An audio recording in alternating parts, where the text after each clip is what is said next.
Ibinahagi ni Police Brigadier General Randolph Tuanyo, Chief ng PNP Public Information Office, ang kanilang pangkalahatang assessment sa naganap na rally kahapon matapos ang isinagawang press briefing kanina sa Campo Crame.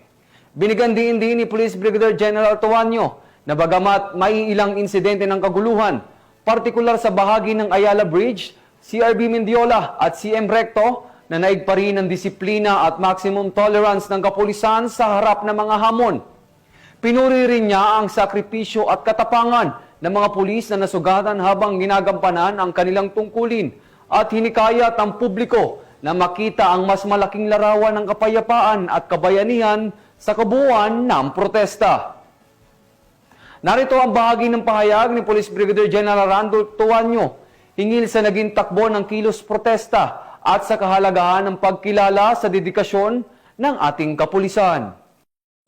Sa kabila ng mga isolated incidents na nangyari specifically doon sa Port ng Ayala Bridge, as a general nang nangyari general assessment po natin, naging payapa sa kabuuan yung naging protest rally kahapon. Kaya po inihiling ng Philippine National Police, nakita rin ang personal ni SIMG kahapon, sinabi niya na nakakaawa yung mga pulis na nakita natin doon sa Ayala Bridge.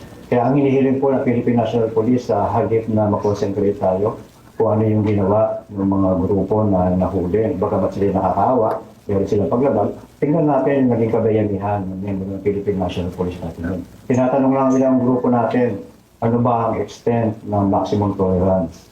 Doon nyo makikita ang tunay na kabayanihan ng Philippine National Police sa kabila ng ina-agitate sila, binabato, sinisipa, sinasaktan. Pero ilang minuto bago sila nag-react lang sila nung meron ng nasusunod na kung saan ito ay tahasang paglabag na sa mga batas, especially ng batas BP 880. Pero yung paglabag ng batas na ginawa ng mga agitators o ng mga batang nahuli, doon sa mismo miyembro ng Philippine National Police, makikita niyo po, ilang minuto bago nila pinalagpas o pinalagpas nila at all.